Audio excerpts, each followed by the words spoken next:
கர்த்தருடைய பரிசுத்த நாமத்துக்கு மகிமை உண்டாவதாக. இந்த நாளிலும் கூட சங்கீதம் 34 தியானிக்கும்படியாக கர்த்தர் கொடுத்த இந்த ஸ்லாக்கியத்திற்கு நான் கர்த்தருக்கு அதிகமாக நன்றி செலுத்துகிறேன்.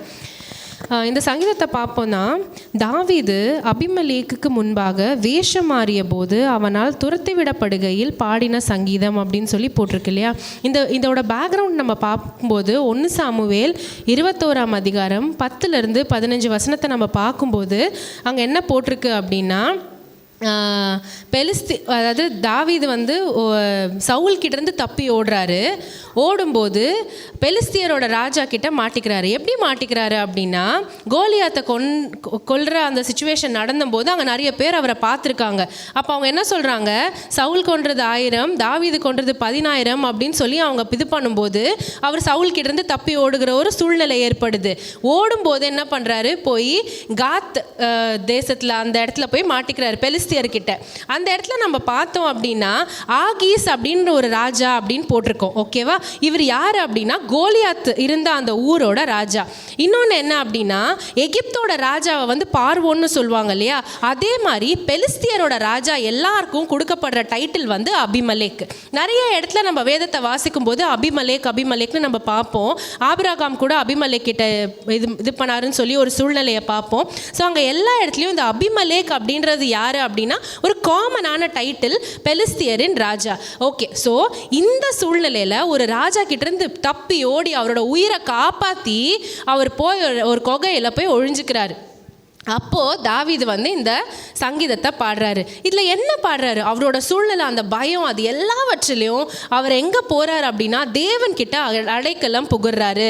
இதில் கர்த்தரை நான் காலத்திலும் ஸ்தோத்தரிப்பேன், அவர் துதி எப்பொழுதும் என் வாயில் இருக்கும் அப்படின்னு சொல்கிறாரு. நம்மளுக்கு ஒரு சூழ்நிலை, கஷ்டமான சூழ்நிலை வந்தோடனே டக்குன்னு என்ன பண்ணிடுறோம், ஐயோ நான் என்ன தான் ஜோம் பண்ணி என்ன தான் பிரயோஜனமோ, உடனே எனக்கு கஷ்டமாகவே இருக்கே, என் சூழ்நிலை மாறவே மாட்டேங்குதே அப்படின்னு சொல்லி நிறைய நேரத்தில் நம்மளோட மனசில் இருக்கிற அந்த காரியத்தை வாய் வழியாக சொல்லிடுறோம் இல்லையா.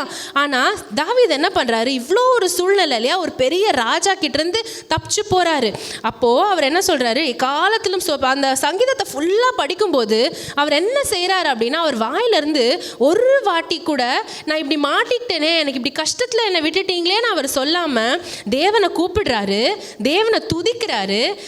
அவரோட வார்த்தைக்கு தேவன் வந்து அவரோட வார்த்தைக்கு அவ்வளோ பயப்படுறாரு.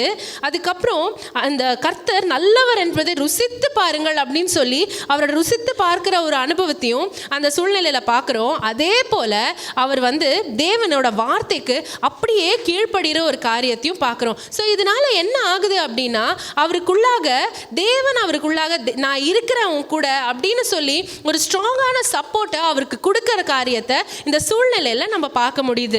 அப்போது இதில் என்ன நடக்குது அப்படின்னா, நீதிமான் அப்படின்னு சொல்லி ஒரு சுச்சுவேஷனை இது பண்ணி காட்டுறாரு தாவீது. அவர் என்ன சொல்கிறாருன்னா, நம்ம தேவனை துதிக்கும் போது, தேவனை கூப்பிடுகிற வேளையில், அவரோட வார்த்தைக்கு நம்ம பயந்து அவருக்கு நம்ம கீழ்ப்படுகிற வேளையில் தேவன் என்ன செய்கிறார் அப்படின்னு பார்த்தோன்னா, நம்ம கேட்குற எல்லாத்தையும் கேட்கிறார்.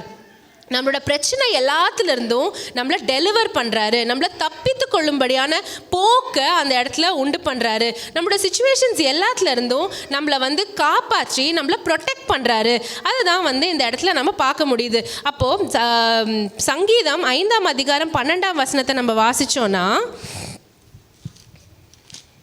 கர்த்தாவே நீர் நீதிமானை ஆசீர்வதித்து காருண்யம் என்னும் கேடகத்தினால் அவனை சூழ்ந்து கொள்ளுவேன். ஆமென். ஸோ நீதிமான் குறித்து தான் இந்த சங்கீதத்தில் அநேக இடத்துல அவர் போடுறாரு. நான் வந்து ஒரே ஒரு எக்ஸாம்பிளை நான் கொடுக்கணும்னு நினைக்கிறேன்.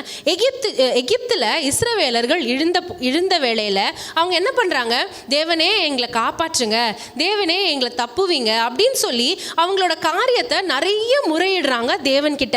தேவன் என்ன பண்ணுறாரு, அதை கேட்டு அவங்கள அங்கேருந்து வெளியில் கொண்டு போய் வர்றதுக்கு அவர் வந்து நிறைய ஸ்டெப்ஸ் எடுத்து அவங்கள அந்த எல்லா சூழ்நிலையும் அவர் யார் அப்படின்றத அவங்களுக்கு ப்ரூவ் பண்ணி அவங்கள அங்கேருந்து வெளியில் கொண்டு வராரு.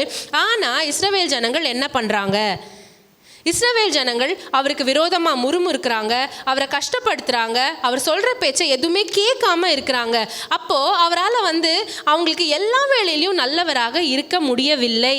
ஏன்னா ஜனங்கள் அப்படிப்பட்ட ஒரு சூழ்நிலையை தேவன்கிட்ட ஏற்படுத்தி விட்டாங்க. அப்போது அவங்கள அவ்வளோ 430 வருஷம் அவங்கள கஷ்டப்படுத்தி, அதுக்கப்புறமா இஸ்ரவேல் ஜனங்கள் யார்? தேவனோட பிரியமான ஜனங்கள் இல்லையா? அவங்களுக்காக தான் எல்லாவற்றையும் அவர் படைச்சு வச்சிருக்கிறாரு. ஆனால் அவங்கள எல்லாவரையும் ஒரு சூழ்நிலை மூலமாக கடந்து போக பண்ணி அவங்களுக்கு ரட்சிப்பை கொடுக்கிறாரு. அதே போல தான் நம்மளோட லைஃப்லையும் நம்ம தேவன் நம்மளுக்கு கொடுத்த காரியங்களில் அவருக்கு ஏற்றவர்களாக நம்ம ஜீவிக்கிற வேளையில் நம்மளுக்கு நன்மை மாத்திரமே கிடைக்கும். ஆனால் நம்ம கொஞ்சம் விளாண்டு பார்த்தோம் அப்படின்னா அந்த சிச்சுவேஷன் அப்படியே மாறி அநேக சூழ்நிலை. இன்னொரு எக்ஸாம்பிள் சொல்லணும்னா லோத்துக்காக ஆபிரகாம் அநேக வேளையில் பேசுகிறாரு, பேசி இது பண்ணி அவரை காப்பாற்றி கொண்டு வராரு. லோத்து காப்பாற்றப்படுறார். லோத்தோட மனைவி உப்பு தூணா போயிடுறாங்க. நீதிமொழிகள் 8ஆம் அதிகாரம் 35ஆம் வசனத்தை நம்ம வாசித்து முடிக்கணும்.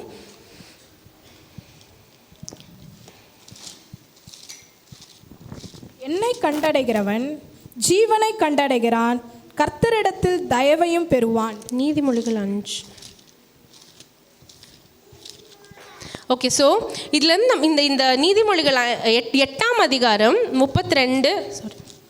ஆதலால் பிள்ளைகளே, எனக்கு செவி கொடுங்கள், என் வழிகளை காத்து நடக்கிறவர்கள் பாக்கியவான்கள். ஆமென். ஸோ அவரோட வார்த்தைக்கு நம்ம செவி கொடுத்து தேவனோட பாதத்தில் நம்ம அமர்ந்து அவரை தேடி நம்ம கண்டுபிடிச்சோன்னா நம்மளோட வாழ்க்கை சக்ஸஸ்ஃபுல்லாக எல்லா வேளையிலையும் இருக்கும். கர்த்தர் இந்த சங்கீத தியானிக்க முடியாது கொடுத்த கிருபைக்காக நான் கர்த்தருக்கு அதிகமாக நன்றி செலுத்துக்கிறேன். ஆமென்.